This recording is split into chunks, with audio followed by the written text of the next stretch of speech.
So, okay, we talked about refinements as a means to make better structured models. We also talked about validation. And in quite a lot of talks, we've talked about automation. So let's put this all on one heap and try to combine refinement, validation with automation and see where we get. And this is what we call PDB redo. So, in a bit more detail. What is PDB redo? It's a software pipeline for X-ray crystallography, like so many pipelines you've seen before. And it's a fully automated expert system. An expert system essentially just means that we try to simulate what a good crystallographer would do.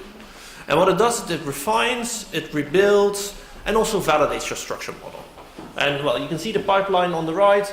So you give it your model and your X-ray data and your sequence. It does refinement parameterization, refines in RefMag, bit of rebuilding, then some more reciprocal space refinement, because you always need to end with reciprocal space refinement. Lots of model validation, and out comes a PDB redo model and some other data as well.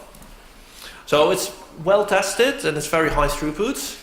The name comes from the fact that we run it over the entire PDB and make the results publicly available. So there's now, I don't know, 120,000 PDB redo entries available for everyone. So we have a data bank with weekly updates. It's at pdbredo.eu. But it's not just a data bank. We also have a web server where you can give your own structural model and your own experimental data and your sequence, and we can run it through PDB redo. Or if you're a bit shy of running this on a web server, then you can also download the software, install it locally. It's a bit harder, but it's also more flexible, and you can run it there. At the moment, we have over 1,800 users, and I hope that after this week we'll hit 1,900. So that's what we have. So I won't go into too many details because of time, but a quick summary of the feature set. So it does automated refinement parameterization, and like you've seen in the talk, there's quite a lot of things you can do with refinement. And these are things that you need to figure out. And so it's very convenient if a program does it in an automated way. So if you have the geometric restraint weight and the B-factor weight, this is optimized by PDB redo. If you want to figure out what is your best B-factor model, particularly if you're sort of in between high resolution data and normal resolution data, what should you do? Well, you can refine both models, use the Hamilton test, and then figure out what is the most sensible model for your B-factors. Also with TLS group selection, we can also use this Hamilton test. Sometimes you are a bit of a discussion of where is your high resolution cutoff. This you can do with paired refinement. There's a paper about that in Science a few years ago. This algorithm is fully automated in PDB redo. So you give it higher resolution data than you've used up that point, and PDB redo tries to establish what is the best high resolution cutoff. NCS twinning is all dealt with automatically and checked. So it also does some model rebuilding. But it does specific tasks. So it doesn't do a global rebuild of your model, but it does specific things. So one of the things is peptide flips. So here you see a nice case where, well, actually one peptide is in the wrong orientation. You see two different map peaks. And what PDB redo does for every peptide, it sees whether the flipped orientation actually makes more sense. So in this case, if you flip it, you lose a difference density, you get an extra hydrogen bond, but it also remove two Ramachandran plot outliers. So this is much more plausible. Will it change your global R factor? Not significantly, but this is still a significantly better structure model. It also does sidechain rebuilding. So for every sidechain, it goes through all possible rotamers and sees if there is a rotameric conformation that actually fits the electron density better. So it also does something completely different, and that's ligand validation. And you can validate ligands in different ways. So we discussed this already a bit. You need to look at your experimental data. So it does density fit metrics. Real space R factor, real space correlation coefficient, those are the classic ones. A new up-and-coming metric is called EDIA-M and OPIA. We're experimenting a bit with those metrics. They are promising, but they are still quite hard to interpret. We also calculate the heat of formation of your ligand in the current conformation, and this is done with a very quick QM calculation. And it's a measure of molecular strain. So if you've used the wrong restraints and your model is all messed up, then you get a very large heat of formation, and that means that you need to do something about your model. It also looks not just at your ligand itself, but its interactions with its environment. So it looks at atomic clashes and atomic bumps, hydrogen bonds, but it also expresses hydrogen bonds as in energy, and it looks at hydrophobic contacts by pi, cation pi, and this is all done on a relative scale, knowledge-based potential. So here you have an example of, not going to guess here, I've guessed ADP, and it's, well, it doesn't have very good interactions. So this is the PDB model. So we've run this through PDB redo, and particularly the sidechain rebuilding helps a lot here. If you overlay the two models, you actually see that the ligand itself doesn't move at all. The ligand was perfectly well fitted, but the sidechains that interact with the ligand were not fitted very well. So you see that we get extra interactions, and the number of hydrogen bonds goes up from 7 to 11. And the hydrogen bonding energy, accordingly, improves a lot. So by doing this rebuilding, and even if you don't change the ligand itself that much, you can still get a much more plausible structure model. So this is the example that I showed in the previous talk, but now with some numbers below it. Well, you can see that the fit with the experimental data, real space R has to be as low as possible, improves, correlation improves, number of clashes goes up, but particularly the heat of formation goes from a ridiculously high number to a sensible number, and that's because there's so much strain. 5 rings are never flat, well, unless they're aromatic, like in histidine, but in this compound they should not be flat, so the heat of formation will really tell you there's something going on with your restraints. Your model is strained a lot. Well, the hydrogen bonds improve a bit as well. So this was the basic functionality of PDB redo until recently, because we started doing something new. And this is actively using homology to make better structure models. Because homology adds a lot of extra knowledge. And you've already seen this with reference body restraints that I discussed before. Well, your average PDB entry, so your average protein, has more than 10 homologs. So there is a lot of extra information available. So what we wanted to do is combine this knowledge from all homologs. So unlike reference body restraints, where you refine against a specific structure that you then have to pick out of a set, and this can be a large set, we try to compound all this information from all the homologs. If you refine your model with all this knowledge of the homologs, then you take away some of the differences. So you make your models more similar. So the actual differences that remain are the true differences. So you get a better contrast. And this might be interesting for drug development, because then it's easier to see what are the differences with different compounds bound. So we do this in 2 different ways. We use hydrogen bond restraints in refinement, because there's loads of hydrogen bonds in proteins, as we've already seen. And we know what hydrogen bonds look like. So we know that hydrogen bonds have a certain length, they have certain angles. So we actually can make very reliable restraints, or at least we can filter quite well. And because we use hydrogen bonds combined from a lot of homologs, we can actually incorporate the local structural variability for weighting. We also use homology-based loop fitting, and we use protein-specific structure templates. So rather than regular loop fitting algorithms that will just take a general loop, we take them from homologs, so we are more likely to find a good fit. So I'll go through these algorithms in a bit more detail. First, the hydrogen bond restraints. So you have a protein structure model with a specific sequence. You can use the sequence to blast against the PDB redo data bank, and then we take all the models with high sequence identity and with a resolution higher than that of your search model. Then in all these homologs, we try to find the equivalent hydrogen bonds. So we filter by same secondary structure, so everything has to be in the same secondary structure, and if you look at side chains, they also have to be in the same rotamer. So this gives you a set of distances. And this can be 8, this can be 30, it can be anything, but as long as there's more than 5, we can fit a target and a standard deviation.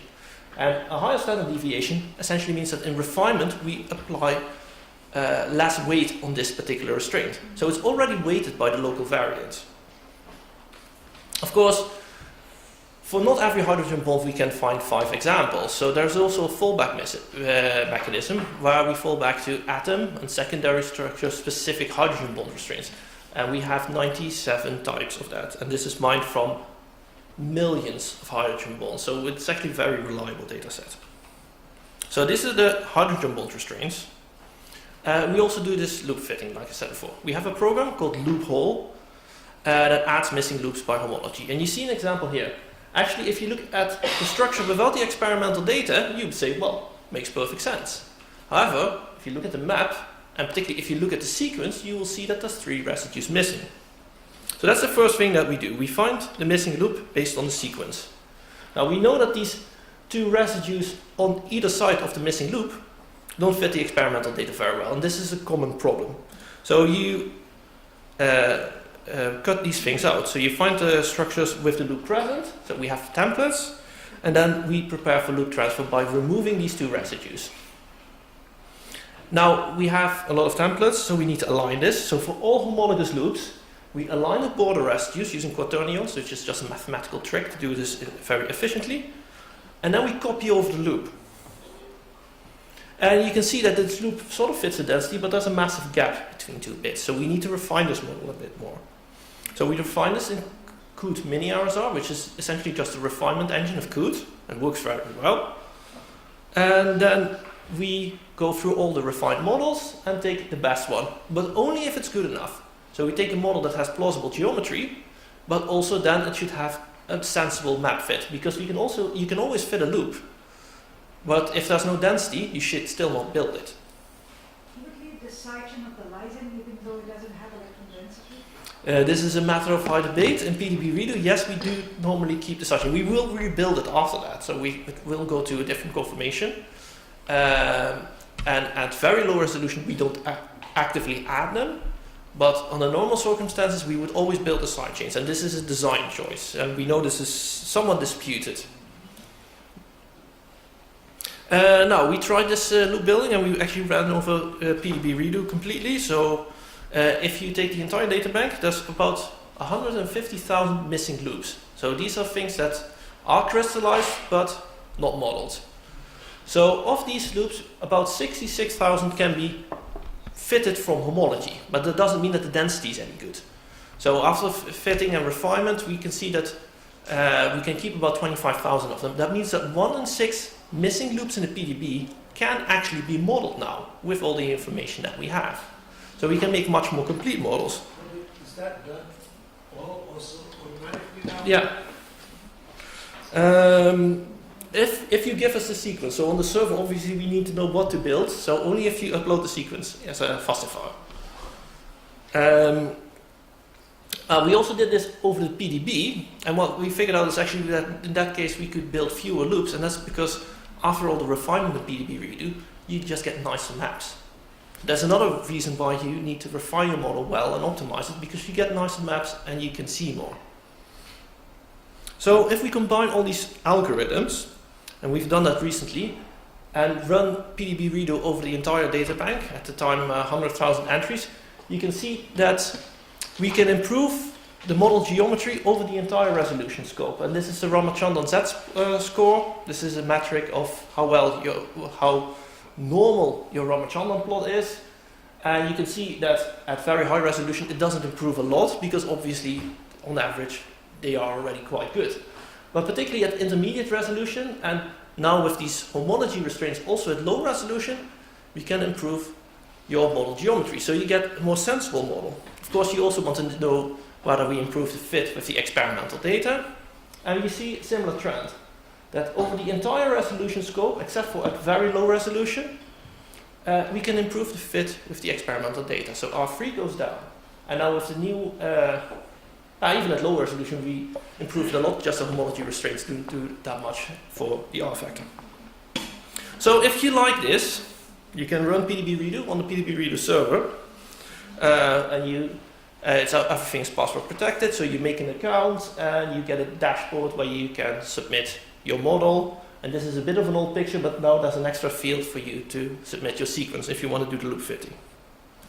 So it's password protected.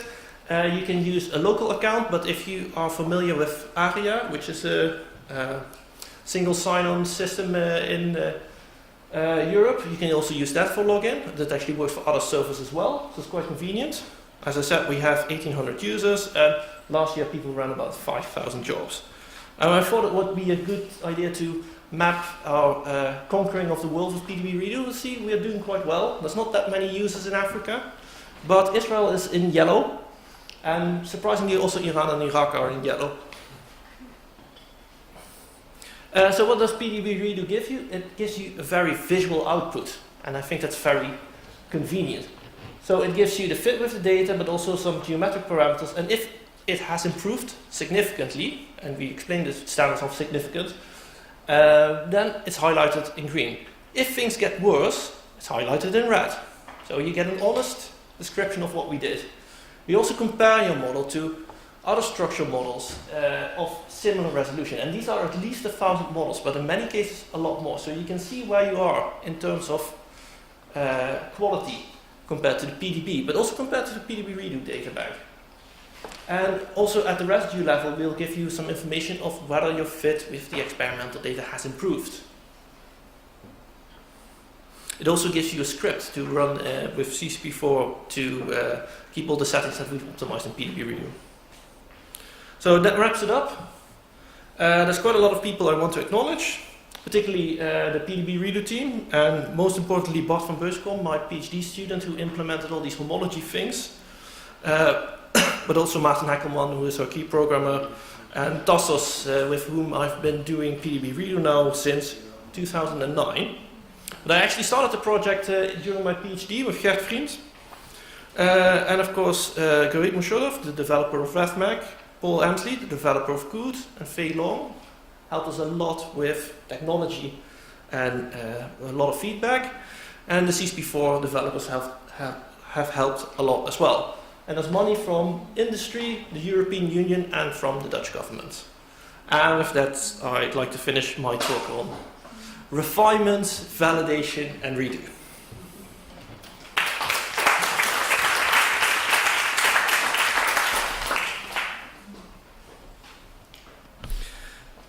And well, then we move on, because there's more where that came from.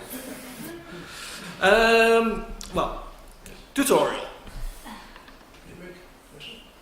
Well, about this ligand fitting, so active sites are very special. So sometimes you have two ligands. Mm-hmm. They are both present. How do you treat that? So, at the moment, well, we actually do ligand fitting, but I didn't tell you about it because it's a new feature that we're developing. But we are trying to make PDB Redo ready for fragment screening. If there's two ligands on the active site, and if they're overlapping, so they're alternates, refinement and everything works perfectly fine. However, the validation of interactions is not done because the program that does that, which is not ours, cannot deal with alternates very well because it's a modeling program and it's not X-ray. Apart from that, the density validation is still there and all the rebuilding and everything around it is still there. It's just the interaction validation that is missing. One thing that I would love to implement is then correlated occupancy refinement. But this is something that is quite easy to do by hand. It's terribly difficult to fully, reliably automate that. And also the criteria become a bit vague because the sum of the two ligands might not even be one. So it's hard to figure out. Any other questions? Not for now. Good. So in the tutorial, I want to cover a few things. So I've talked about refinement, but mostly in reciprocal space. So I'll give a few tips and tricks on Qt. So I won't tell you how to use Qt because I assume that everybody has done this before. Show of hands. Is there anybody who's never used Qt before? Good. I'll show you just some tricks, and the rest of Qt it's a very user-friendly program. So you can use it already, even if you've never done it before. We do that a lot with students, but I'll show you a few tricks to make it a bit more efficient. I don't know why this text is there. And for the workshop, there's a few different options. I've made a module for doing Qt PDB Redo validation. So you go through other people's structure and you learn a bit about, well, mostly of what can go wrong. So it's very educational, but alternatively you might want to learn something about refinement, so I have a tutorial for that as well. That works with CC4I2.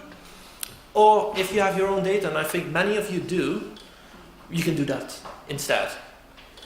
But first, before you decide what you want to do, a protocol. And this is the protocol that I use to improve structure models. It's very short, don't worry. I don't say that this is necessarily the best protocol, I just say that this sort of works for me. So you go from a soft structure to a high quality structure model. So you've done your diffraction experiment, your data processing and molecular replacement and auto tracing or experimental phasing and auto tracing. So you have sort of a structure model to start with. So first thing you do is fix the administrative stuff, because you're going to forget later, and it actually makes life much easier.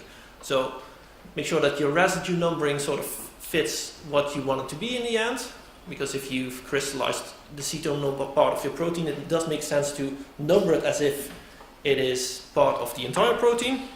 Fix the chain identifiers and make everything more sensible. Next step is to fix the backbone. Remove all the extra residues from auto tracing. This happens a lot. So there's residues that could not be sequence docked. You probably want to remove them and later build loops in a different way. Fill missing residues, so build loops by hand or automatically, and correct the sequence. So you might need to change things if you have mutants or whatever. Make sure that everything is correct. So then you can fit the obvious things. So for instance, if you are looking at a system of proteins that always has a zinc in the active site, it's perfectly fine to fit the zinc at this point. If you have standard modifications, well, you can do that as well. Don't fit your ligand yet unless it's blindingly obvious. If it's not entirely obvious, just wait. Make your model better and then continue. And then you go to the difference density peaks and fix all the obvious problems in your structure model. Then you refine the reciprocal space. And now you go into the cyclical phase of the process. Right? So you do this a few times. You go through your model residue by residue. And this is a painful process, but if with Qt, you can do this relatively quickly. And I think it's very important that you've seen every residue in your structure model at least once. So there's a neat trick in Qt that you can refine 3 residue windows. So you can actually go through the model, real space refine, and you can do this very, very quickly. And in the meantime, you can correct a few sidechain conformations, so you've seen everything. A very neat trick is NCS matching. So if you have a non-crystallographic symmetry, in Qt you can switch on NCS ghosts, so you can see 2 copies. If you see differences, these might be true differences, but you need to check. If there is no real evidence for a difference between 2 NCS copies, make them the same. It actually helps your refinement a lot.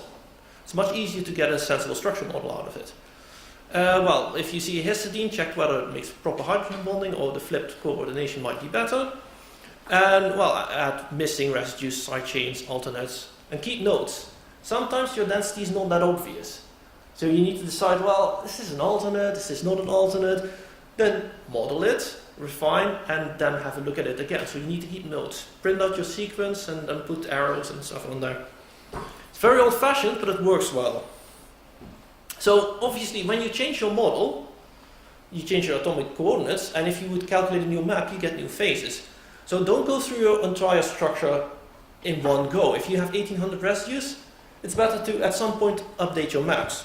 So after, say, 200 residues or 1 chain, go to reciprocal, go to the obvious difference density peaks, refine the reciprocal space, and repeat. So you just repeat it until you've seen every residue in your structure model. And then, well, you've done your due diligence, you have looked at your model, hopefully very critically. So then you also have better density, you can fit ligands, and this is also the point where running PDB redo makes the most sense. You can do it at different stages, but this is the stage where it's most effective. So then you go to the final step, and this is more validation-based refinement. So PDB redo gives you a watch check report, which is hard to read, but it'll tell you some interesting things, particularly occupancies and such, metal things. And then you go to validation-based rebuilding. So there's a few parts of the structure you always need to look at every time. So it's termini, because those change a lot depending on the quality of your maps. It's the part where loops are missing. so those are the things you always check after every cycle, and probably also your ligand. You run your structures through mole probability, go for the mole probability outliers. So you can fix those things as well. Fix the difference density peaks, then you refine in reciprocal space again, get new maps. But now it will go much quicker because you only have to look at a few details of your structure. And you have the settings from PDB reader to make your reciprocal space refinement a bit more efficient. Ask for help or a second opinion. Modeling a structure is not necessarily easy. Actually, in most cases, it can be quite hard, particularly the last few steps of modeling. So ask somebody else. At some point, you can't tell anymore, and it's very good to have some support from somebody else. And once you've done, you do this as long as needed, and after that, you're done. So if you've reached a point where, well, you might not be able to explain all the difference density, but you cannot make your model any better, you have to stop working on it. Right? So you need to accept that your model is going to end at a specific state. It's never going to be perfect.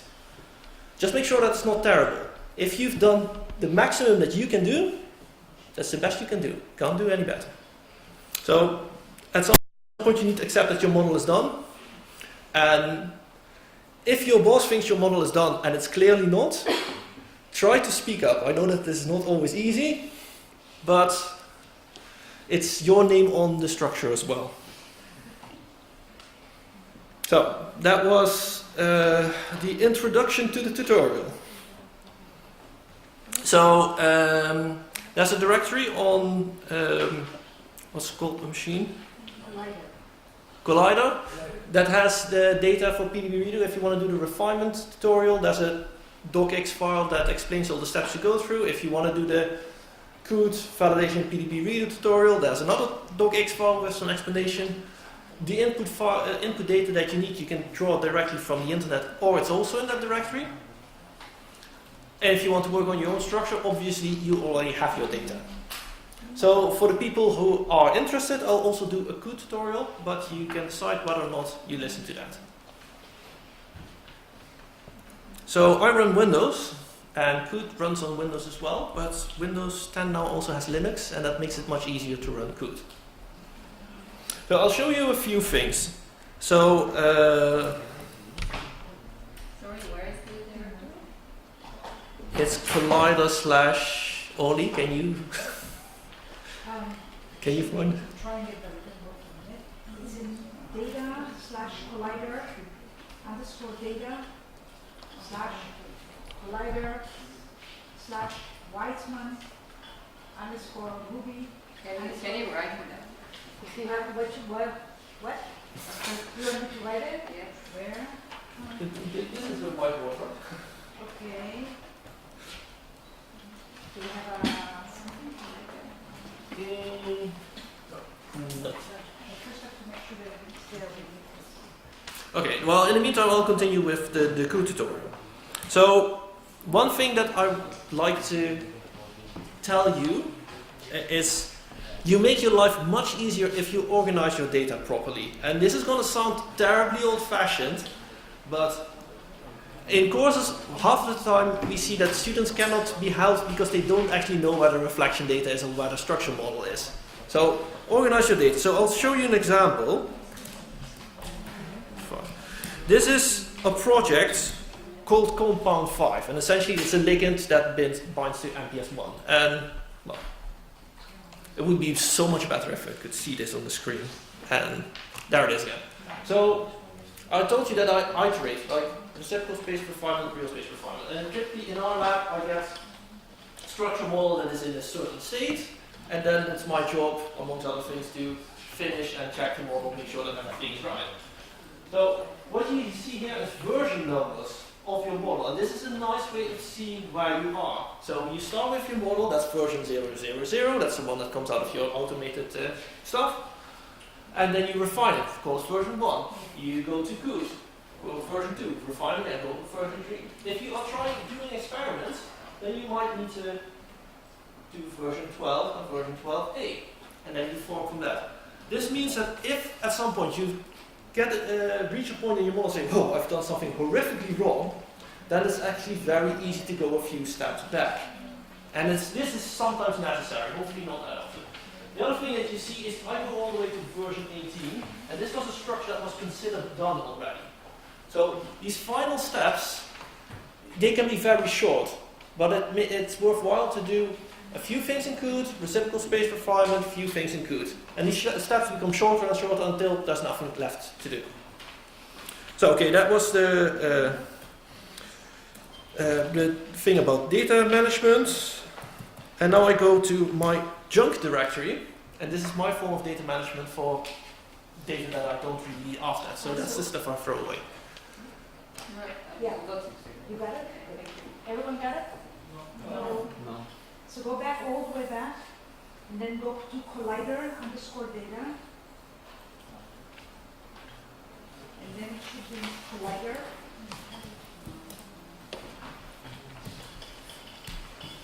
We good until now? Yeah, all the way back. Go CD.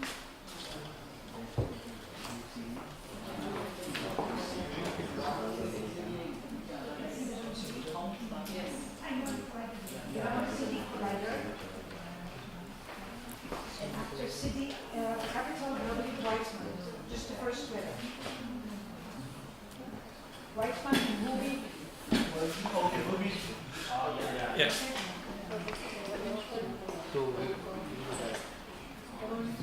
Okay? So they have PPT and Just mailed it to Reuven on your email list. Okay, now everybody has the data, so let's continue with COOT for the people who are interested.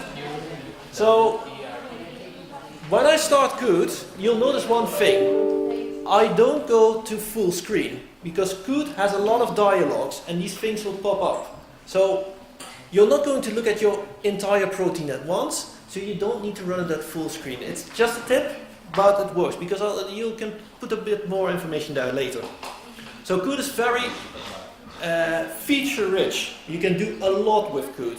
That also means that you can sort of configure it to make it a bit more like you. And I hope that you can sort of read this well enough. So one of the things that COOT has a lot of preferences that you can do. And indeed you get a new dialog. So this one is fine to put over your model, but not all the time. So there's a few settings that you might want to change. Particularly this one, coordinate recentering. So when you load a model in COOT, it automatically centers the center of gravity on the center of your screen. That's very nice for the first model that you load, but very annoying for the second model that you load. So if you want to load a homolog, then you probably just want to align it with your first model and you want to stay where you are. So that's why I switch off the recentering. Another thing is this recentering goes very smooth, but that just means that it takes more time. And every time you go to a new residue in COOT, it takes a lot of time. So you can switch this off. Doesn't look as groovy as normal, but it makes things much faster. Another thing is, well, bond colors. So that's here. Every time you load a new model, COOT changes the colors of the bonds. If you want to look at a lot of structures, at some point the colors become really, really annoying. So what you can do is actually change the slider to a very low value, or even to 0. Then the models won't change color that much. And this, I find, just convenient. You can do the same trick with maps. You can say that they don't change, because at some point you'll have red electron density maps together with your difference density, and things become a bit of a mess. So this is my preference. You can do whatever you want, of course. Do you want to mark cis peptides? I would recommend that you do, but I would also recommend that you think for yourself. But it is quite useful. And with colors, well, this is the background color. I like black, other people like white. This is a personal choice. Is there anything interesting on others? Well, you can make the pointer a bit bigger, anti-aliasing. You can switch this on. Actually, it makes everything look much cooler in COOT, but also it makes things slower, and you just want to build a model. If you want to make pictures, you go to this option and switch it on just for that particular moment. Or you use a real molecular graphics program for that, like CSP4MG. Okay. So in Qt you have this menu bar. And actually, if you have your Qt, you might notice that it looks a bit different than the one that I have. That is because you can configure it. If you right-click on this menu bar and you say Manage Buttons, you get a list of all the things you can add. So if you are in an old-fashioned lab and you have hardware stereo, you might want to add a button to switch this on and off. What I added is the Sphere Refine button. So that's very convenient because Sphere Refinement, I'll show you later, is actually a useful way of refining things that are not linearly connected. So for instance, the surrounding of your ligand, with the example that you spoke of. Another thing is interactive dots. So this essentially runs part of mole probability every time you change a sidechain or you do real space refinement. It's a very convenient way of checking your model while you're rebuilding it. At some point, it might become a bit annoying, so that's why you make the button so you can also switch it off. Sometimes makes it easier. Well, and there's lots of other options if you want, but you can check that out for yourself. So Qt is very pointy-clicky, right? You can do everything with the mouse. You can click things, and then you can select residues, refine, and then you click the dialog, and it's very good, but it's also not particularly fast. So there's quite a lot of things in Qt you can do with key bindings, but you have to switch them on first. So you go to Extensions, and then Settings. Sorry for the horrifically fine print, and then there's Key Bindings. This will give you a list of all the key bindings you have, and you'll see that my list is a bit longer than the one that you have by default. However, if you go to Extensions, Settings, and Install Template Key Bindings, Qt will actually add all the key bindings that are in its template, and it's a lot of them, and they're insanely convenient. So we would highly recommend you to do this. So now you get a new list, which is the same as the one I had before, but there's lots of things that you can do. So for instance, if you want to undo something, just type Ctrl-Z, like you do in Windows. If you want to go to the next residue, just type spacebar. It's much easier than middle mousing. If you want to go to another NCS copy, type O. So with these key bindings, you can do everything much faster. If you want to refine 3 residues, type T for triple refine. It makes things much easier and much faster. And if you want to go through your structure, through your model, residue by residue, this is the way to do it. So you need to do something before, like for example, if you would like to add water, so just press W? Yeah, well, you need the first water you need to fit with the menu, but after that, so the reason for that, and I'll show you. So if you say here plus and you fit water, by default it will fit it in a different molecule. So you need to switch it to, well, I don't have anything, and then after that it will do that by default. So if you put the first water in the same model as you're working on, then next time you can do W. It'll place the water at this particular point, and if you then type R, it real space refines it. So you can W, R, W, R, W. Much more efficient. There is no key for deletion, which is good because accidents might happen. You can make it if you want, but I wouldn't dare. Is there a key for autosave? Autosave? Qt does that automatically. So it's the default behavior of Qt to autosave your model after every change. So there's a directory in Qt called Qt Backup, I think, that has gzipped versions of your model. And particularly if you are running it on, shitty laptop or something that crashes all the time, or you break your Qt or something else goes wrong, you have a copy of the last change you made. So it's very convenient. I've used it a lot, unfortunately. Where do you find it? So it's typically in the directory where you start Qt. Okay. But if I start Qt from the command line, I know which directory it is. Yeah. If you start Qt from the 64 interface, I'm sure that somebody else can tell you. In the Windows version of Qt, actually it's always C/Qt/ blah blah blah. No, but it's low in your directory tree, so you should be able to find it. And otherwise, just search for pdb.gz, and you'll find it as well. So another thing that I like in Qt is that you can actually change the settings for real space refinement, and this is a very important feature. Sorry, the button here, R/RC. Refine and regularize control. So this will give you options. The options that I like, and this is personal, but work quite well for me, is you use torsion restraints. So this is something that I would not recommend in reciprocal space, but in real space actually for me works quite well. We already said that peptides are planar, so you could restrain that. So I use planar peptide restraints, but I don't use trans peptide restraints, because I don't want Qt to decide for me that every peptide is trans. I'll figure that out for myself.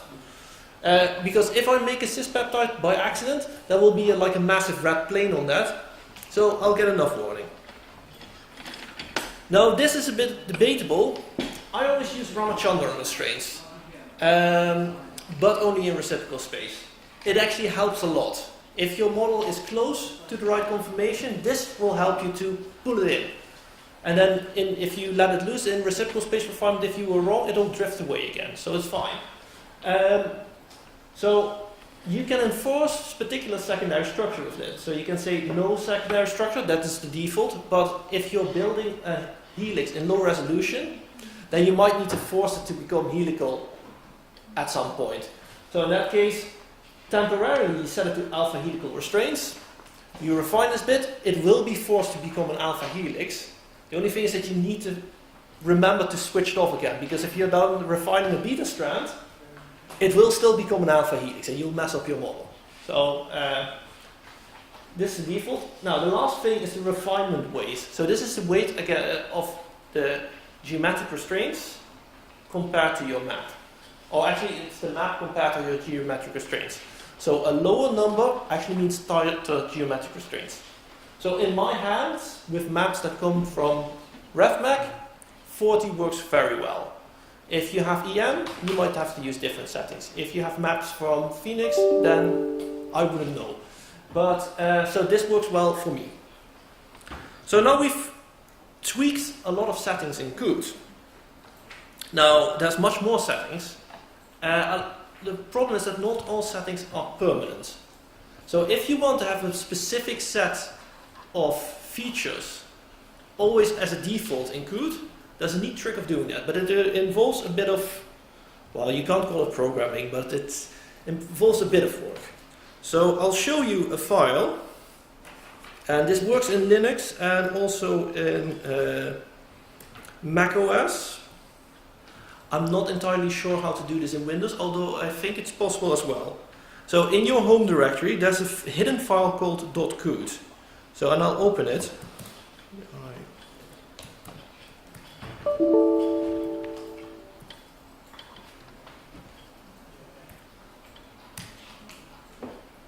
And this has all the things that are loaded when you load Qt. So, and here you have some neat options that you can add. So for instance, What is the file name? .qt, and it's in your home directory. And if it doesn't exist, you're allowed to make it. Yeah. It's in everybody's home directory, so it's in your personal directory. So for instance, I think that I'm doing crystallography, so I want to switch on the symmetry by default. It's not the default in Qt, unfortunately. So I said, let's show symmetry to 1. What I always like is to know whether atoms are too close. So I set environment distances, it will tell you a lot. Default.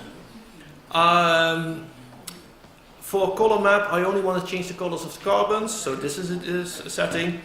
And these are the refinement settings that I did before. So planar peptide restraints, smooth scrolling I already told you because it's slow. Probe dots is for the molprobity things. Trans peptide restraints, no. 0 means no. Ramachandran restraints 1, yes. And torsion restraints 1, yes. Set matrix. There's a few other options, but these are all quite complicated. But there's something at the bottom of the page that I'd like to show you. And this is a neat trick. So if you are doing a series of proteins, like with different ligands, but otherwise the same crystallization conditions, you'll probably run into the same compounds over and over again. So, for instance, there's a proton that we work on called autotoxin, and that is always crystallized in iodine. I don't know what the counter is. It has 2 zincs, and also we use a lot of thiocyanate. So we need to fit these things a lot. So you can add this to a dialog in Qt where you can fit specific ligands. It's very convenient, and you can do anything you want here. Just put the 3-letter or sometimes 2-letter code of the things you want to fit. It's just to make your life easier. And you can make this list as long as you want, but obviously the longer the list, the less user-friendly it becomes. So this is a bit of Linux tricks, but let's go back to Qt.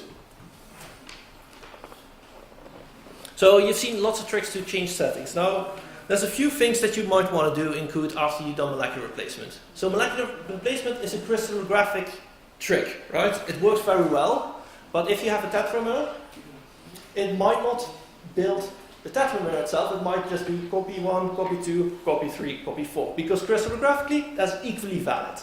But for somebody looking at your structure model, the biologist that wants to interpret your model and cite your work, you better make it user-friendly. So you might need to do some post-molecular replacement shuffling. And I'll show you an example here. File.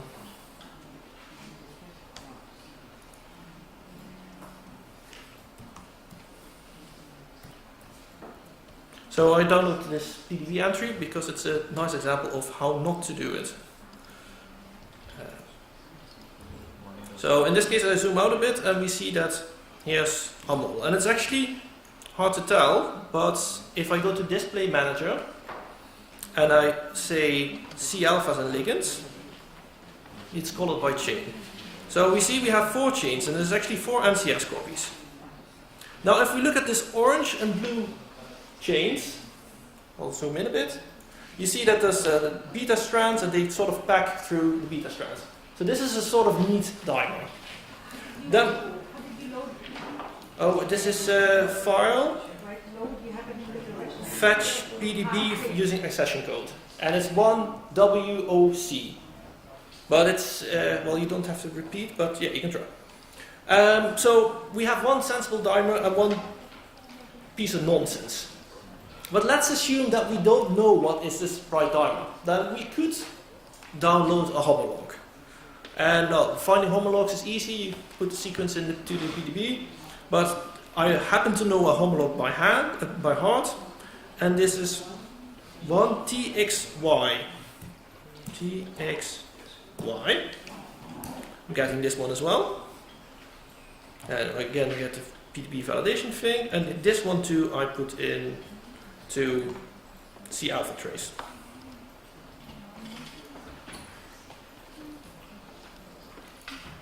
So I zoom out a bit. So this is my tetramer, and this is the other structure that I loaded. And we can see that indeed we were right. The idea of making it stack through the beta sheets, sorry, I'll switch off the other one, seems like a good idea. So sorry. So here you can see, well, this one packs through the beta sheets. This makes biological sense, or biochemical sense. So this is probably the best representation of your model. So how do we solve this now? Well, it's crystallography, so we know that we can solve this by applying a symmetry operator to this particular model. And now you can do it in the old-fashioned way. You can figure this out for yourself, and that's all pretty cool if you can, but let's assume that not everybody can. Alternatively, there's a good option in Qt. So we go to the position where we want to copy over something through symmetry. So this is the proper copy, and this is the symmetry copy that we want to copy over. Now, we can say extensions, modeling, and then sim shift reference chain here. So you symmetry move the chain that you show. We click. Sorry, I have the center on the symmetry copy, obviously. So again, extensions, modeling, And all the way down here, sim shifts reference chain here. And it's moved. So now I have two sensible dimers, and this doesn't change your R factor, it doesn't change anything from a crystallographic point of view, but it changes a world of things for other uses of your structure, and probably also for you at the point when you want to make pictures of your structure model. Also, it makes the B-check daughter very happy, and since he's the editor of Arthur Chris D, that might also be useful. So that's post-molecular replacement things. There's also lots of renaming going on, but I won't bother you with that. So let's get another PDB entry. So we need to delete this one. Very easy, through the display manager. Delete, delete, empty. So let's say that we've done experimental phasing. So we have a map, but we don't have a model. I'll cheat a bit, so I'll actually get a map and a model. And this is one CTN, it's one chitinase, it's the first structure from my boss. CT. One CTN. CTN. Yeah, so I got it from EDS in this case. But it's to make a point, not anything else. So here we have electron density. And well, if you have good experimental phasing and you're extremely lucky, it'll look something like this. But of course, we only have a map, we don't have a model. So that's it. So now you want to build a model. You can do auto tracing with ArtWarp or Phoenix Auto Build or Shellix E. Or you might want to go old school, which I don't recommend, but I'll show you a few neat tricks. Because this also works when you're tracing a model and you're correcting it after building. So if you go to calculate and say, my eyes are not that good, map skeleton, what it actually does, and it takes a while, so you switch on the skeleton for this particular map, it looks at all the peaks in your electron density and makes points in that and connects these points. And sometimes it's very hard to interpret your density, but this skeleton will give you a good indication of the backbone trace. So now you have this, and if you are building a loop with reasonable density, but for some reason was not built, or you're trying to correct the model. Can you please repeat how can you make a skeleton? So you go to calculate, map skeleton. I'll put the dialog here so you can keep seeing it. And you can switch this on, you click OK. You can also switch it off again. Okay. Excuse me, where did you get the electron density? I got this from EDS for one CTN. EDS. N. Charlie, Tango, whatever N is in. Nancy? N. Nancy. And map using So, okay. So you can build everything from your skeleton, but you probably don't want to do that because it's a lot of work, and nowadays you don't really need to do that. So there's other tips in Qt. So there's an option here in Calculate, Other Modeling Tools, and this is a menu. So you put the dialog next to your Qt screen. This is one of the reasons why you shouldn't work in full screen.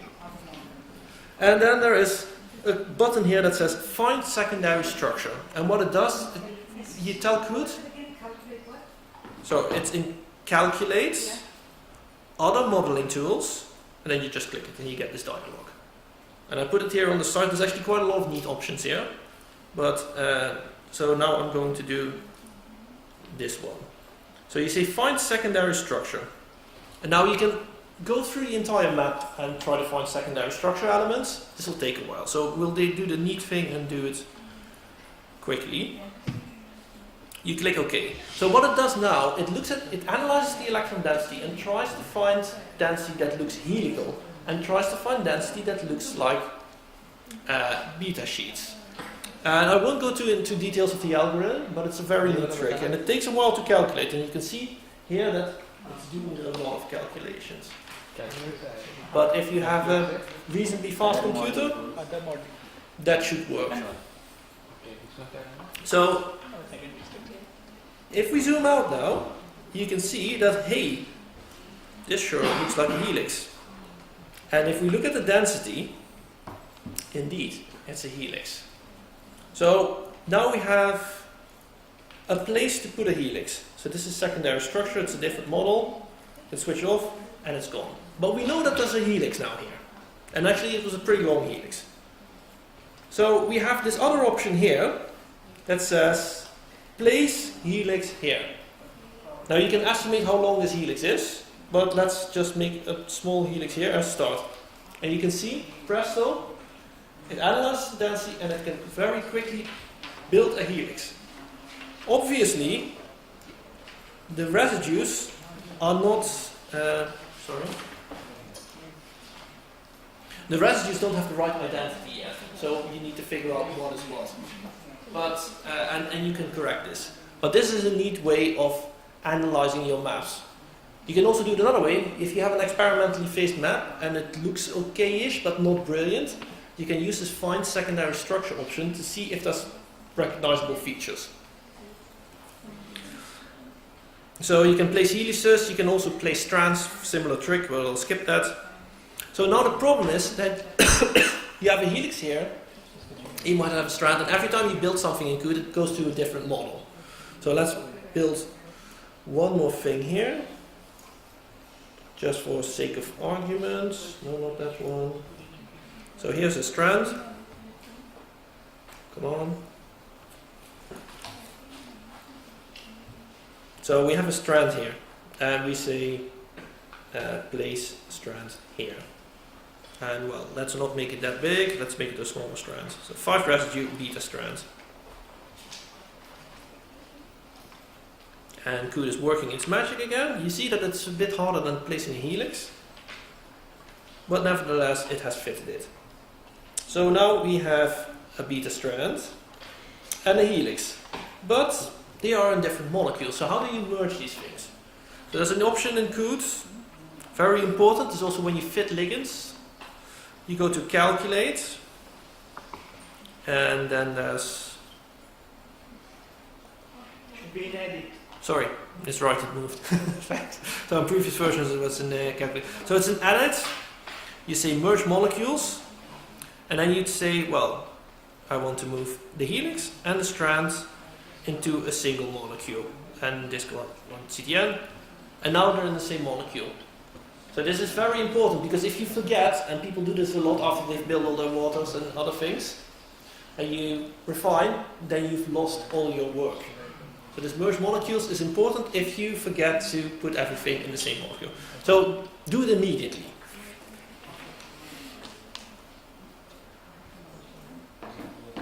So we've seen a lot now, and let's clean this one up. So we've done some basic secondary structure things, and we've did some basic things. We're going to get a new model now. And this model is called 3FVL. So that's 3 Foxtrot. What's V? V. Victor. Victor. Oh yeah, Foxtrot Victor Lima. Yeah, 3FVL.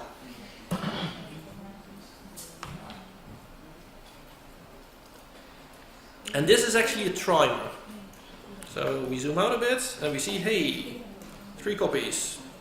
It's a trimer. That means that we have, and this is a homotrimer, so we have non-crystallographic symmetry. So we can have a look at it. By default, you only see the copy that you're actually looking at. But there's a neat trick, and it's in Draw, NCS Ghost Control, and this is another dialog, so you really need a lot of space on your desktop. It's very worthwhile to invest in a large screen if you're doing this a lot. So you have a tick box here saying display non-crystallographic symmetry, and this is for this particular model. If you have more models in Qt, you just get more of these blocks below each other. So we say switch this on. Sorry, it says this goes. Yeah. And you can see that now on this model, it has loaded the two other chains as well. And in this, here this looks exactly the same. However, here in this bit, we can see there's differences. Well, the reason why these bits are different, because the maps are not that clear. So it makes sense. Well, there's differences here. Here's another one. There's a threonine. So this threonine fits the density reasonably well. So the question is, do the other copies do that as well?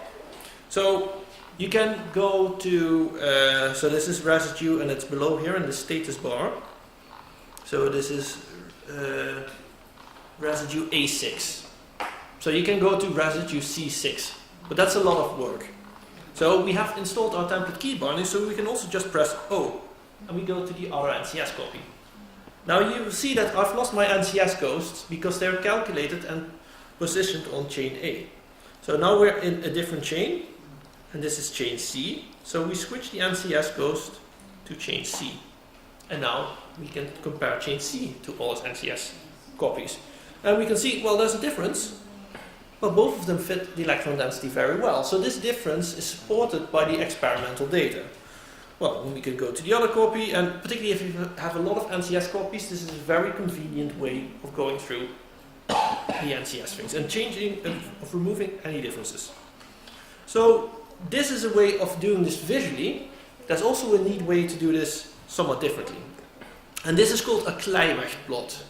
And it's named after Gerard Kleirecht by George Sheldrick, if I remember correctly. So there's already two people that have had quite a big influence on crystallography.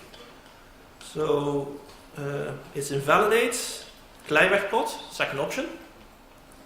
And you get yet another dialogue. It's really hard to find enough space on your screen. So you say about which model you want to calculate. In this case we only have one, but a Kleirecht plot plots the differences between two chains on a Ramachandran plot. So you have to select two chains explicitly. So use specific chain, we say chain A, and then we use another specific chain, chain C. And you click OK. And now we get a Ramachandran plot, but with arrows. And these arrows mean that there's differences between two NCS copies. And then we wonder why. So this one is, well, both of them don't fit the Ramachandran plot, so they might be terrible, but this one is interesting. You can see that both conformations actually fit the Ramachandran plot, but they are substantially different. So now you can zoom in a bit, because it's all very, very tiny, and then we can click. Okay, we click on the other copy. So you can see the backbone. Well, we can see that actually, indeed, there are differences here. And the differences are substantial.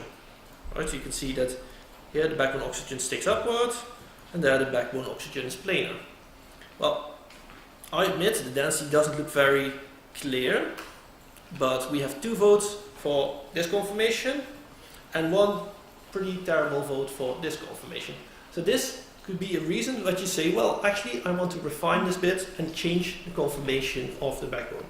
Now we can refine this through the menu, but we've installed our template key binding. So we can also type T for refining 3 residues in a row. So we type T, it does refine it, but it doesn't actually force it into the other conformation. So you can drag, control, drag it, and it goes a bit that direction. We over drag it a bit more. And now it's in a similar conformation as the rest. Fit with the density, somewhat better. It's not brilliant, but okay. And we accept the refinement.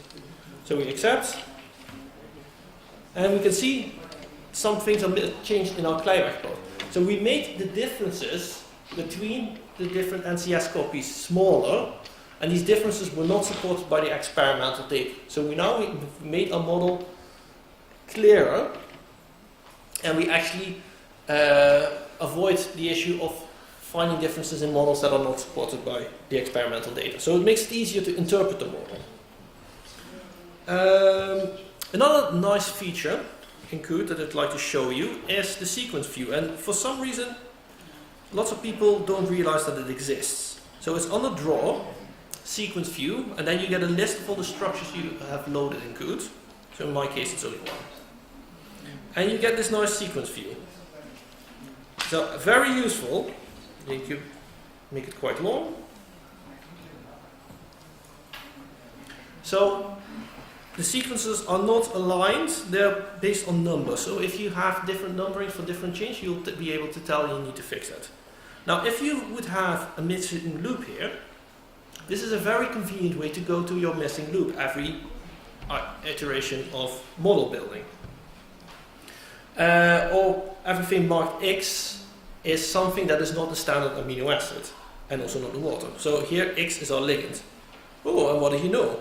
We have a ligand that really doesn't fit the experimental data. So we should probably delete it. But this is somebody else's model, so let's scientific prudence deal with this. But if you actually look at the density, you can see that it's just a bunch of waters and the ligand is seriously not there. So this is a typical case of people building a ligand because they want it to be there. Nevertheless, it's in the PDB. So that's a nice way of looking at the sequence. I've already showed you that you can go to different NCS copies by typing O. You've seen the Kleiweg plot. The other obvious tool is, of course, validate the Ramachandran plot. So this has recently improved a lot in Qt. So you can zoom a bit if you want, but you can also only show the outliers. So particularly if you're working on a large structure, you might want to do that. So, well, let's look at this then. Ooh, we have a Ramachandran outlier. Well, actually, the density is quite terrible. So, based on the density alone, I can't really fix that. But, as you know, we have NCS. So we click and we see it's in chain A. So we switch the NCS ghost back to chain A. Now we can see what the difference is. And we see that this threonine in the other chains is modeled here. And we do have some missing density here. So we can solve this by refining it and moving it there. Which I'm not going to do that. But, so NCS goes together with the Ramachandran plots and possibly other tools like the Kleiweg plot will help you a lot to find differences, and then you get a majority vote. If you have NCS, it's a very powerful tool. And if you have a lot of copies, it becomes even more powerful. But so with 3 copies already, this can help you sort out difficult bits of density. So 3FVL doesn't have any cis peptides yet. So let's delete this model and map.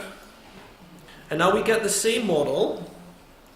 We get the same protein and the same data set, but now we get it from PDB redo. So we do the same trick as before. We go to File, fetch PDB and map, but now using PDB redo. We get this dialog, and now we type again 3FVL. So Foxtrot Victor Lima again.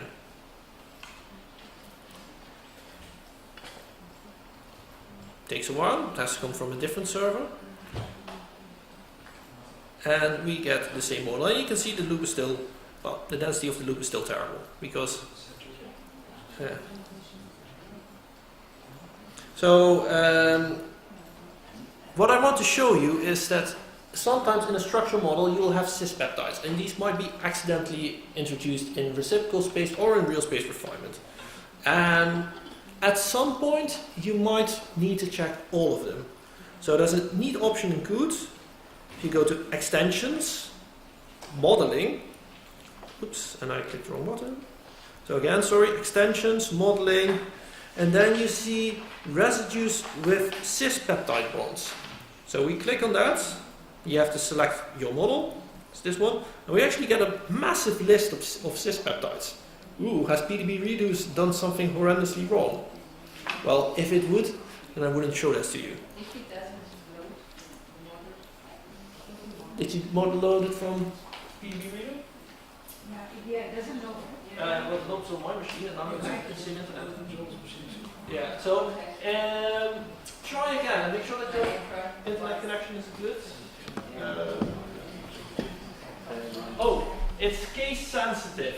Small letters. Oh, That's a bug in the scripting code, sorry. Small letters? Yeah. It's a bit of a matter of principle because the PDB as a data bank is distributed with small letters. And yes, we should probably fix that option in code. Yeah.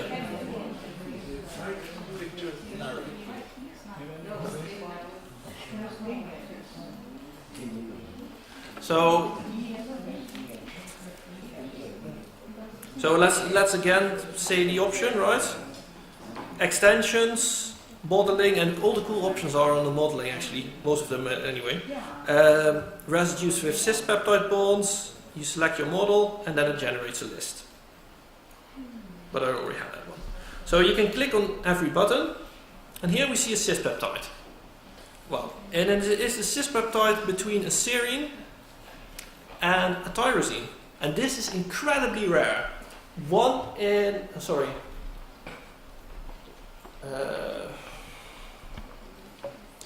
every 2,000 residues, one in every 2,000 peptide bonds that doesn't involve a proline is cis.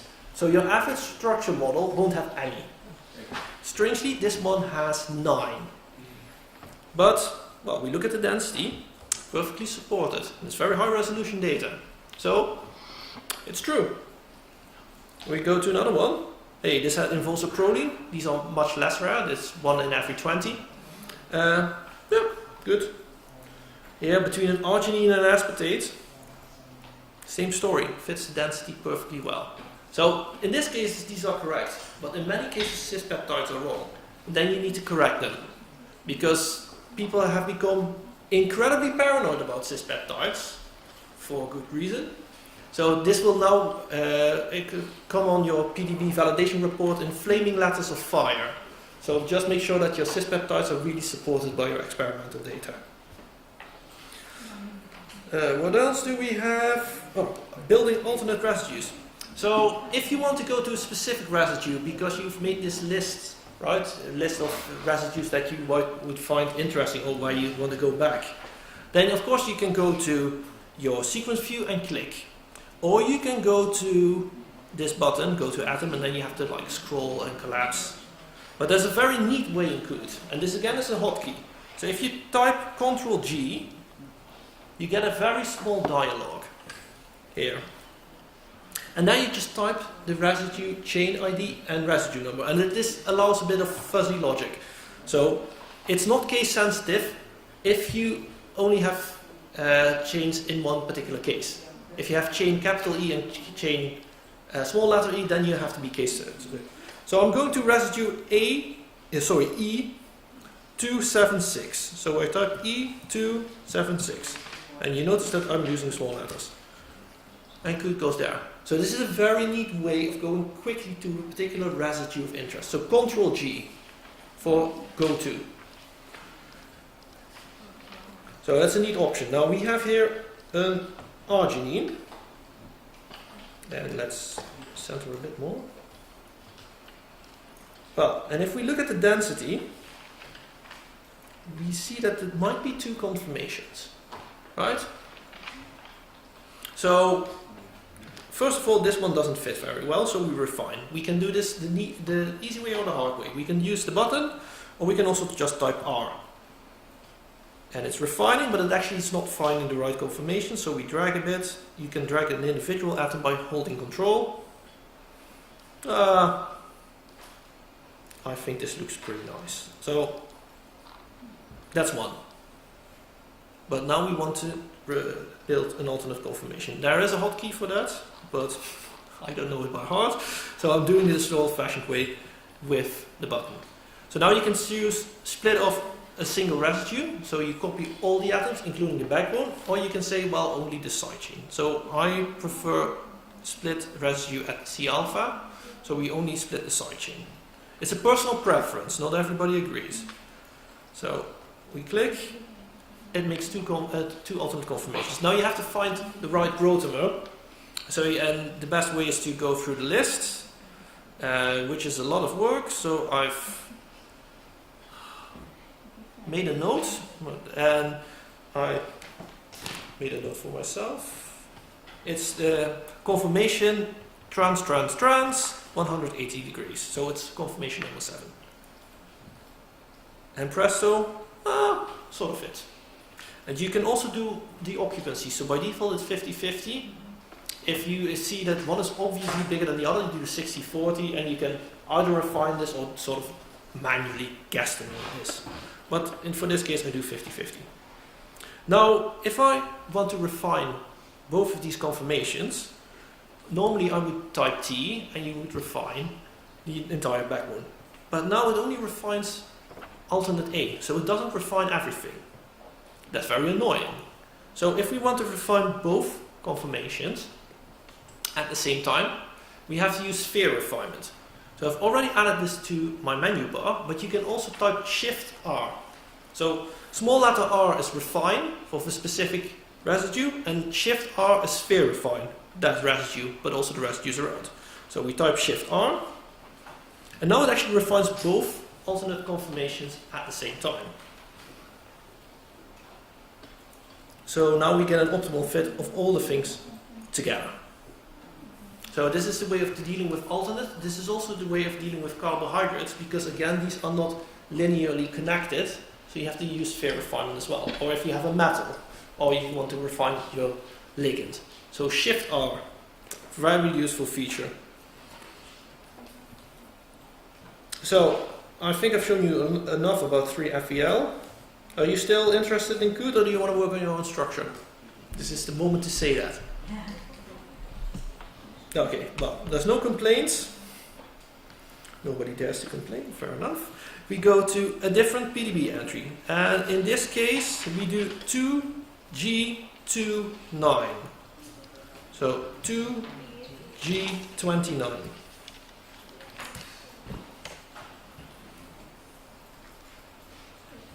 So believe it or not, I found all these examples by accident. So just by typing in random PDB IDs and looking at the difference density, and there's enough to see. So, well, actually, so this looks pretty nice, right? It's perfectly fine-ish. Or is it? So if we go, we draw a sequence. That's a useful option. So it's only one chain. So blah blah blah. Now, like I said before, it's worthwhile to check your termini every time, because you might see them, you might not see them, you might see them a bit, right? And this depends a lot on the quality of your phases. So in this particular case, hey, this is the modeled C terminus, but I say the density sort of indicates that there's more where that came from. Yeah? So what we also see that there's waters fitted there. So this can be from automated fitting, this can be for arc warp, or this can be from Phoenix find waters. Pro tip, don't build waters automatically. It's a very cheap way of going through your structure. Well, if you have a really large structure, it is a bit painful, but if you build your waters by hand, you will immediately see when your water is actually something else. So it's educational, it doesn't take that long, and you can do it in phases. You don't have to build all your waters at once. So we need to delete a lot of waters, so we can say keep delete active. We switch to waters, click, click, and there's one more, click. So we want to build, oh yeah, this is the C terminal, sorry, I forgot that. So we now see, well, we should add residues. Well, we can use this button here, but again, there's hotkeys for that. So if you type Y, it builds the next residue. And, well, looks about right. So this is built as an alanine. And, well, you might see or not see the sidechain. However, you also know the sequence of that what you crystallize. So this is the point where you immediately correct the sequence, because otherwise you're going to forget. And when you do that when you deposit, you have to do all the refinement again, so it's better to do it now. So you go to mutate, there's mutate and auto-fit, or there's regular mutate. I prefer the latter, so I take simple mutate. You have to click the residue, and now you get a list. So if you see the sidechain, for sure, you can build the sidechain in one go. But for sake of argument, I'm using the stub option. So I know it's supposed to be a lysine, because I have the sequence here on my piece of paper. Very old school. And here's my lysine. So, well, looks exactly the same because I didn't build the sidechain, but if I now middle mouse, you can see it's a lysine. Now there's many cases where you have your backbone model, but you don't have the sidechain. So you want to fill a partial residue. And the hotkey for that is K. So if I type K, Qt actually builds the sidechain and then refines it. So I have a look at it. Well, that looks alright. Oh, actually we have a hydrogen bond. Looks very plausible. But I'm a fussy idiot, so I say, well, I don't want to have that. So if you type Shift K, you do the opposite. You delete the sidechain. So that's a very neat way of building or deleting sidechains. K is for just building any sidechain. So it's not, this happens to be a lysine, but okay, I type Y for the next residue, and this is supposed to be a serine, and well, the density sort of indicates that. I still type K. Oh, and it doesn't do anything because I forgot to mutate it, right?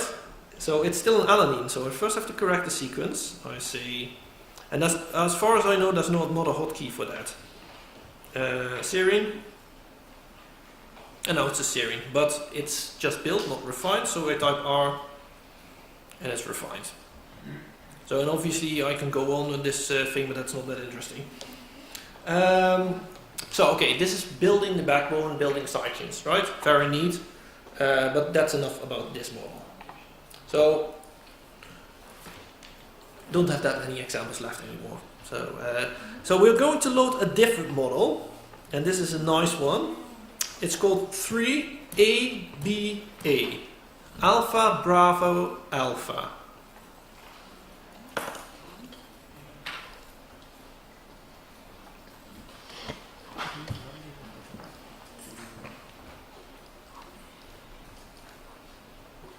So it takes a while to load. Now again, this looks pretty alright. The density fine. However, if we go to validate difference map peaks and we calculate difference map peaks for this particular model, we find particularly interesting blobs. So, hey, what's all this then? Who knows what this is?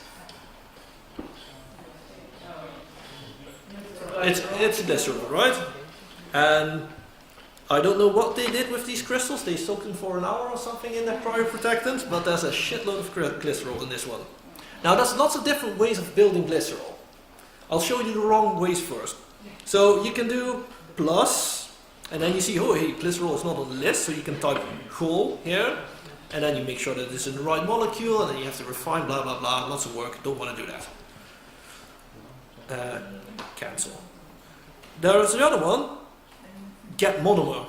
You can get a glycerol, but that is a wrong molecule again, and it's still incredibly annoying.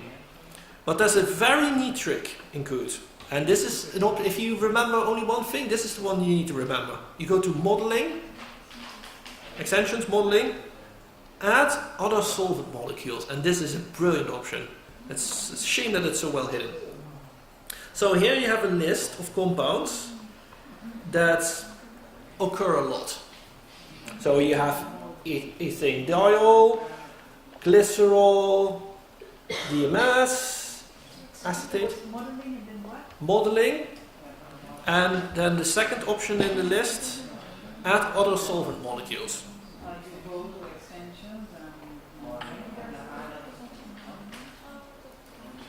So, sorry. Yeah. And you can see that glycerol is actually on the list, right? But this is also the part where you can add extra things. So, for instance, PEG and PGE, thiocyanate, iodine, zinc, those are the things that I added that I showed you in the text file before. So, particularly PEG, that is something that Joel and Oli and quite a lot of other people worked on in a recent project, where we had to fit a few PEGs. It's very convenient that it's in the menu. So, okay, but we want to build glycerol. So the neat thing is that you select the model in which it's built, and by default it's your active model. So you don't have to go through the whole merging thing, it does it automatically. So you type G, glycerol, it removes the hydrogens, which is also very convenient. And it fits the glycerol. And you can see it fits perfectly. And because I have the environment distances switched on,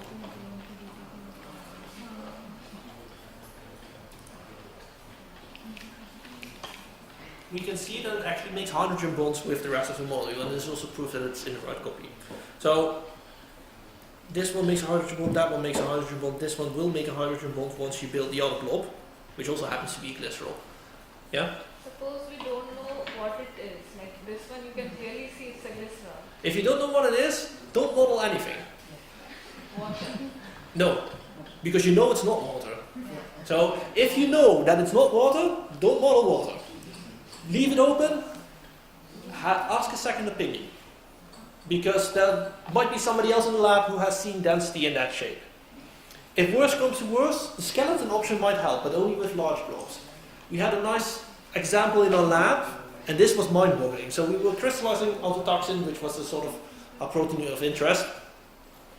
And autotoxin has a ligand binding site, and it also has something that we call the tunnel. It's actually like really a tunnel through the protein. And there was something in there. And we could never really figure out what it was because we had like 2 point something angstrom resolution. Not brilliant. And then we got this 1.8 angstrom data set.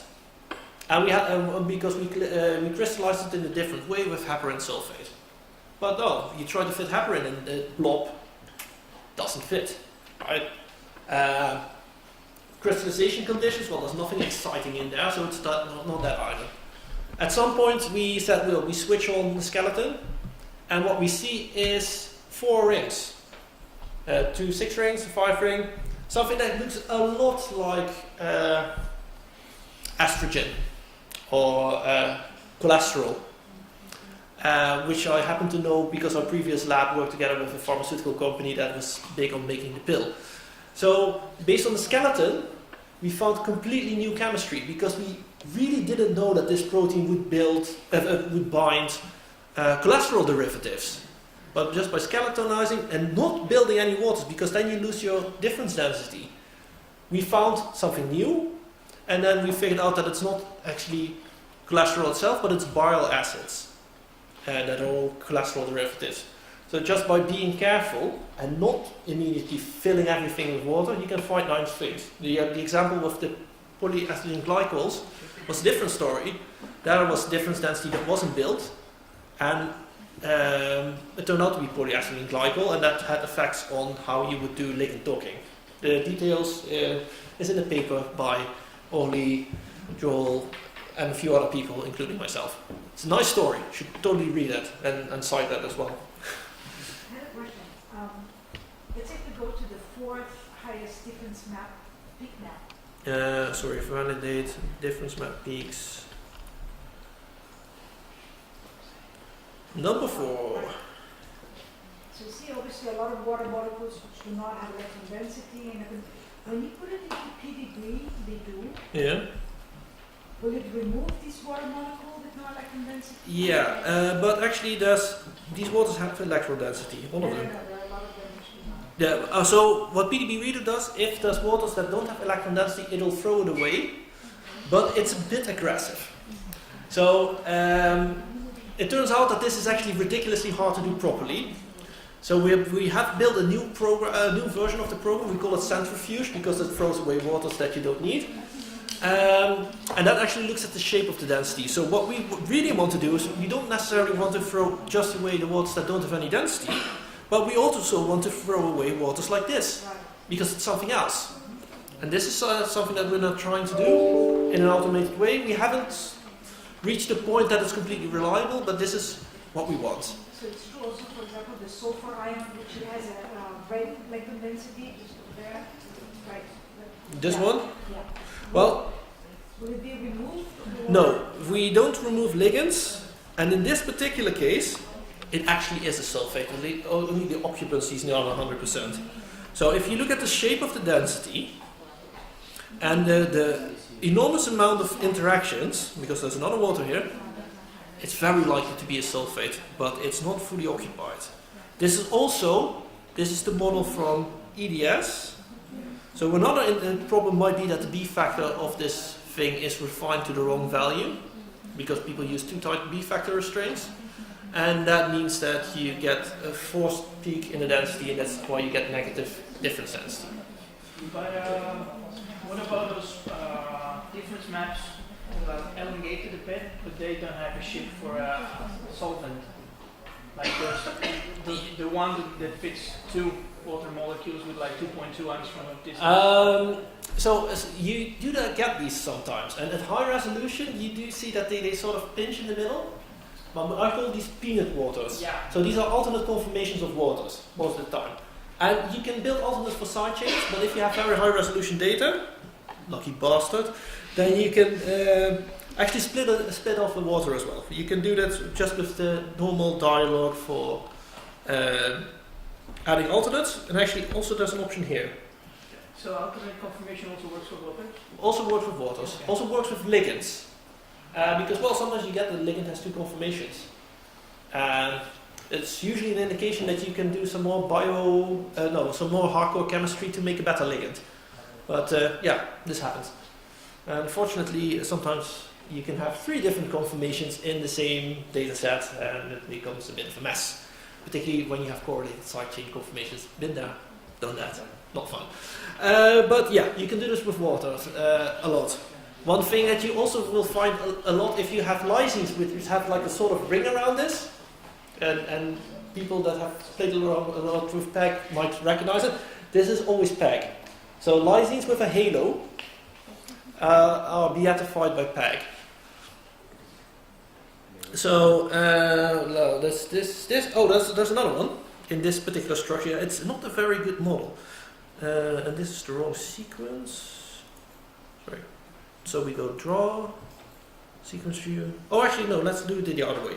So we have the difference density peaks, right? So this one, we know, that's glycerol, we fitted that. This is, who knows what this is? That's a different alternative. Yeah, it's an alternate conformation of this cysteine. At least I think it is. This, what is this? Who knows?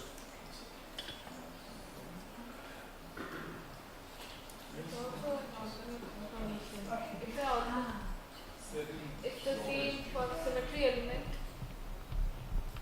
No, but I see the problem, right? So this is residue 403, so Control G, sorry. 403, so I don't even have to give the chain ID because there's only one chain here. Okay, so we're now at the C-terminus. Oh, sorry, damn, I gave it away. So this is actually the C-terminal oxygen. And strangely, people so often don't see the actual C-terminus of their protein that quite a lot of people forgot that there's such a thing as a C-terminal oxygen. Seriously, this is a big problem in the PDB, and it's on the rise. The number of not built C-terminal oxygens of things for which you see the C-terminal residue is increasing. We made a program in PDB Reader that does explicitly that. So if we know the sequence, like in this particular case, it automatically adds the C-terminal oxygen if it's the C-terminal residue. But you might not want to run PDB Reader, so you can do it differently. So the option of adding the C-terminal oxygen is in Calculate, Other Modeling Tools, it's a bit hidden. Then you get this dialog again where we found the secondary structure things. And then there is Add Oxt to Residue. So you click, and then you say, well, you can do it to the C-terminus or to any specific residue number. And now I pray to God that this works. I say add it. Not all references have been found to residue. So For this reason, this always fails. So it's a bug. So apparently it could kind of find the C terminus, but if you say How do you recommend that someone can find all these tricks? pay attention. And then here's the script. Now that's the point. There's a COOT bulletin board. There is some documentation on COOT, but there's no really good tips and tricks thing. I've seen. Pay attention to what other people in your lab do. I've seen a tutorial about Paul Emsley, and he can do it in a much more charming way than I do. But essentially, it's the same thing. You have to be told to find this because there's so many options in COOT, and so many things get added, and also actually quite a lot of things change. That just try stuff. I think that's the easiest way. Trying stuff, and if you think that if there is a logical thing to do with your structure model, the option in COOT probably already exists. So the only question is to figure out where, and this is what you can ask on the COOT bulletin board. And if it's not a really stupid question, you can also ask it on the CCP4 bulletin board. And this is generally true. Most crystallographers are nice, particularly the older generation and the people in methods. So you can ask a lot of questions on the CCP4 bulletin board, and if they're not ridiculous, and there's no ridiculous questions, there's only ridiculous people who ask them, then you'll get very nice answers. Yeah. If you have NCS symmetry, several copies, Yeah. is it then not also one of the options that you can compare the densities? Yeah, well, you can. I haven't shown that because it takes a while to calculate, but you can average out the map. Yes. And it's a very neat option, which I never use for some reason, but particularly for the loopy bits where the density is terrible, averaging the density might help.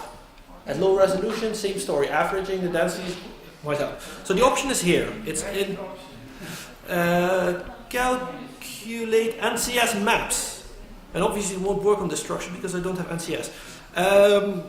But yes, you can do NCS averaging of maps.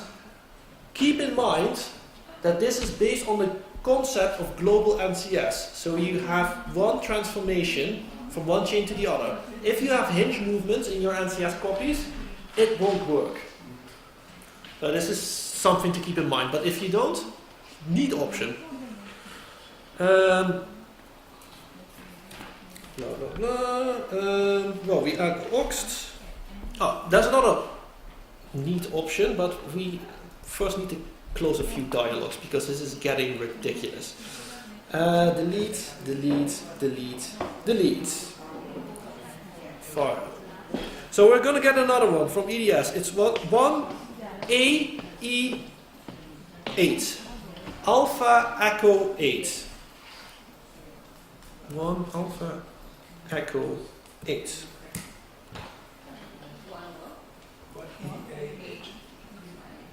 No, AE.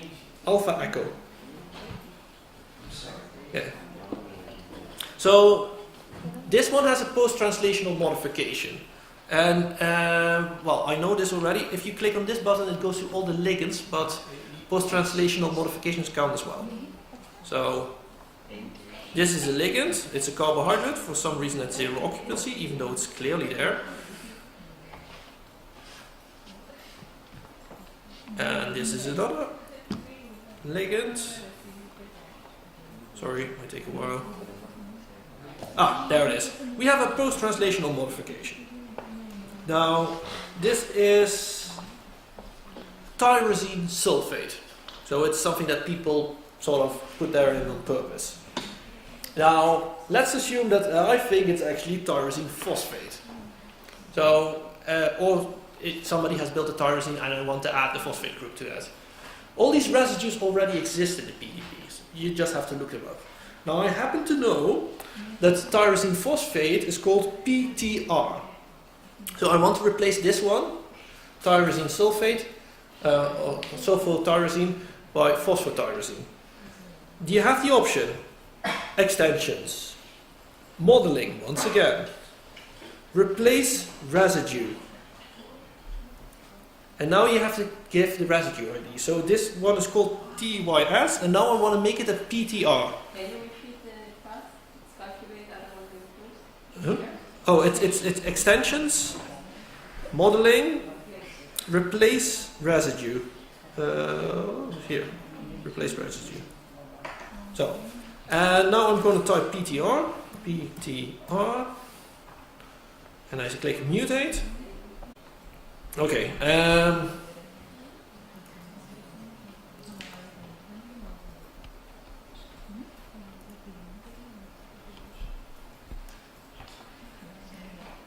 Okay, that's not entirely sure why this didn't work.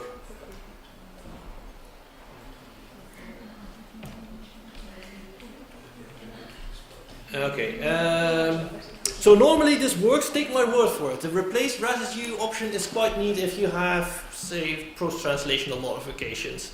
And it's fully automated. So the alternative way is getting the get monomer, refining it, rotating it in, then merging it and changing the residue numbers, which is a shit load of work. So the replace residue is a very neat option, but for some reason it failed this time. I guess my code is getting a bit wary of all the different models that I've loaded and stuff. Yeah. Okay, I think my code. Okay. So I tried again, but now a bit more centered here. So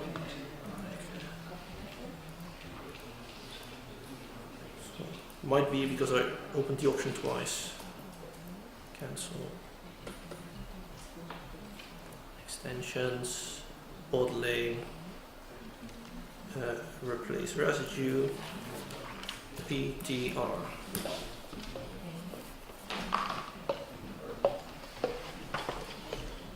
No, I'm not sure why it doesn't work. I hope it works for others. Okay, so my code is now officially dead. Nevertheless, there's still one option that I'd like to show you, and that's on the validates, and this is for finding metals. So quite a lot of metals stick out, not because of the density, they stick out because they're coordinated by too many things. So water can typically be coordinated by 4 things. However, metals are quite frequently coordinated by more. So Qt uses this option in validates, and then down here, highly coordinated waters. So we click, you say on which molecule it has to do this,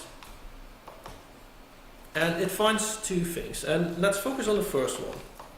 So, hey, we have a metal, we have a water that is surprisingly well coordinated.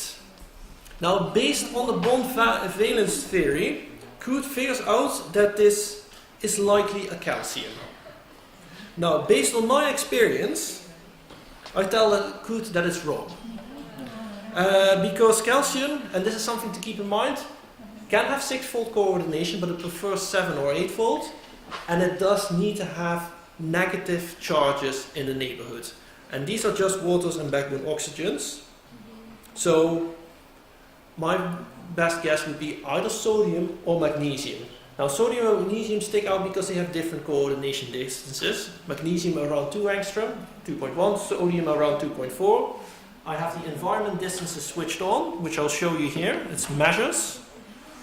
Environment distances, I have it on by default, but if you switch it off, and click again, then you don't see distances. You switch it on, you actually see all the atoms that are near your centered atom. It's very useful. Keep it on by default.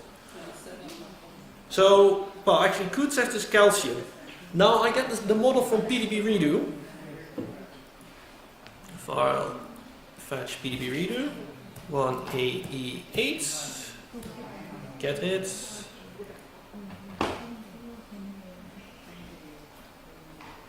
And what we see now is that the waters have actually moved. And the backbone has moved a bit as well. So we do the same trick, but now we calculate it on a different model. So we do validate, highly coordinated waters, but now we take the PDB redo one, so that's 1AE final.pdb, apply. Hey, what do you know? It finds more. Well, that's good for it. But now it finds the same one and it actually says it's sodium. So by changing what PDB really did is just re-refine the model. It didn't do anything particularly special to the site, but just by making sure that the restraint weights are optimal and everything, you get different coordination distance, and now it becomes obvious that it is indeed a sodium.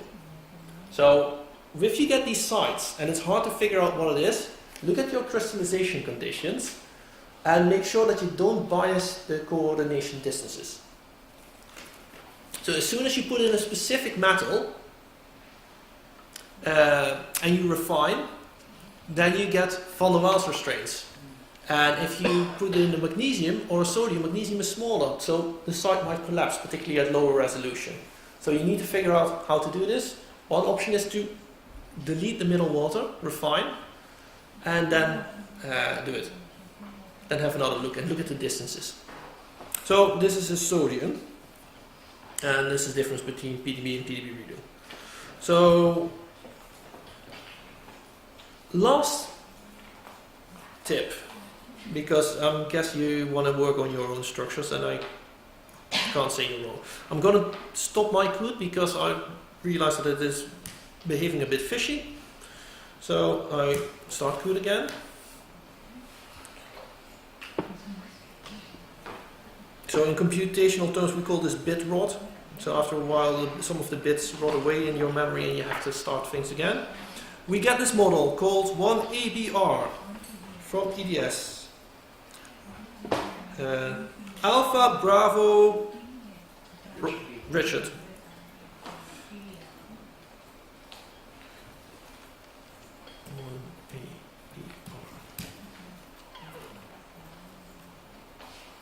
And we go to residue B140. So Control G, B140. We zoom in a bit. So here we see an asparagine with hydrogens attached to it. Annoyingly, but fair enough. So I hate hydrogens. I can't see them. I don't believe they exist. I think it's a conspiracy. So I delete hydrogens in residue. Click. So now we see that there's carbohydrates built, but we also see that they don't make a lot of sense. And furthermore, we see that the density says that it's connected, and in the model it's not. So let's do a bit of cleanup. So we throw away this one. Sorry, you have to do this again. Keep delete active. We throw away this one. And, well, there's no density for that one, so let's throw away that one as well. Okay, so now we have maps, and these maps are a bit biased towards what is already modeled. So in some cases, you might want to like refine again and get neat maps again. But actually this will work.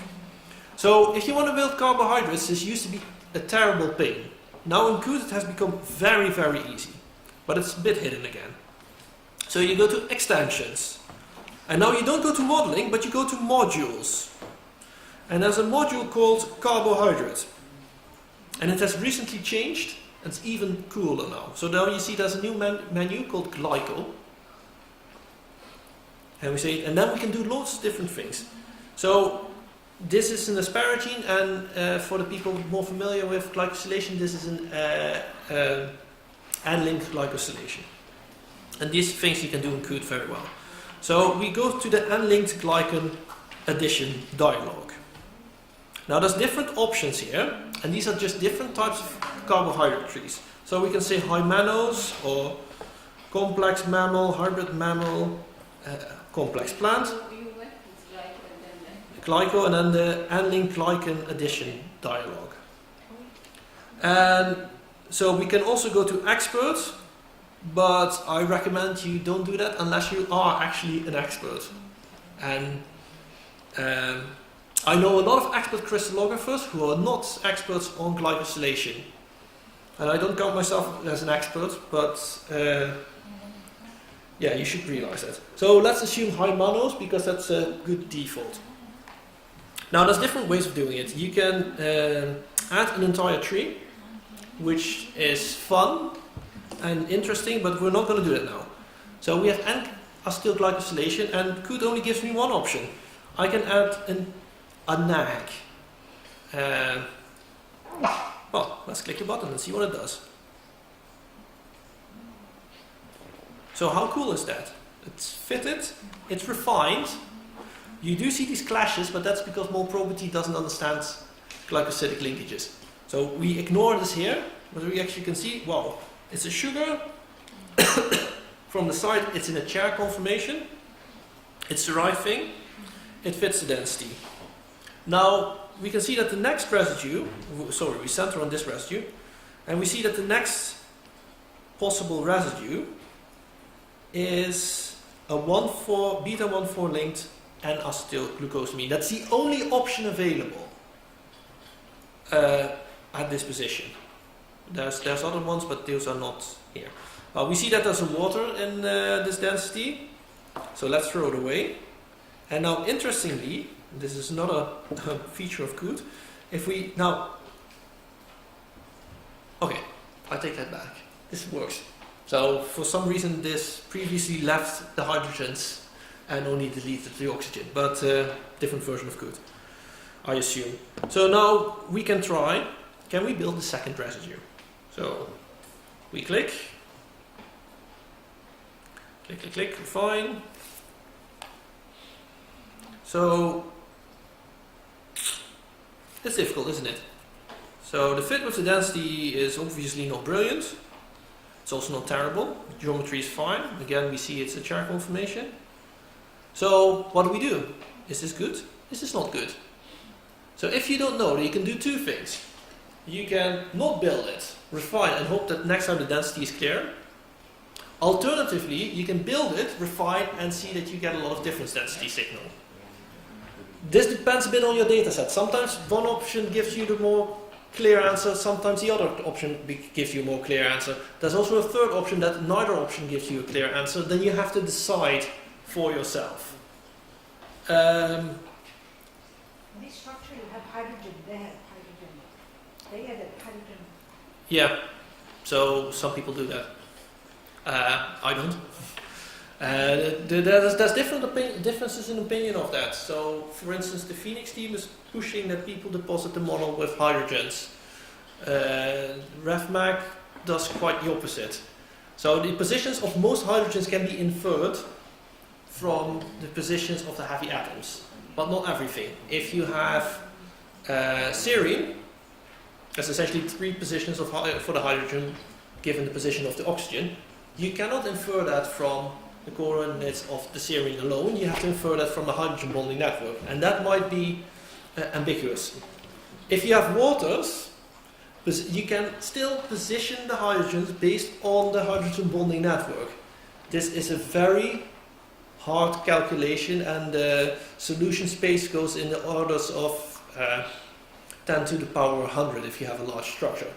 There's ways of minimizing this. This is what WhatCheck does, but I think that's a bit overkill. So you can, but if you're not doing molecular dynamics, don't. This is personal.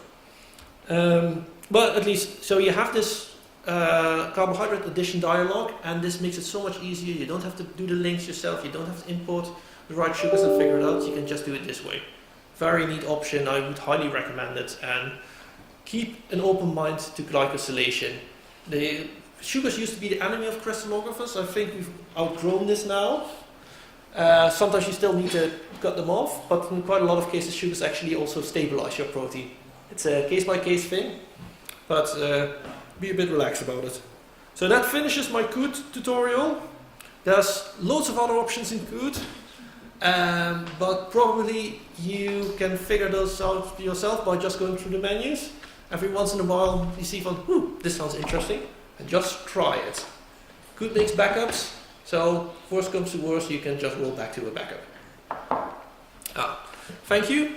If you have any questions about Qt,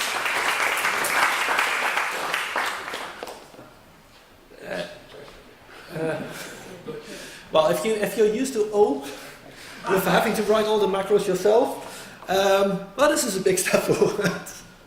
If anybody has any specific questions on Qt, I will try to answer them, but I'm not a Qt developer. Okay, cool. Then, well, there's other modules for the tutorial. Feel free to do that. Also, feel free to work on your own structure. The code validation tutorial, some of the examples in there you might be familiar from this tutorial, because I did Frankenstein that thing together a bit. Okay, thank you very much.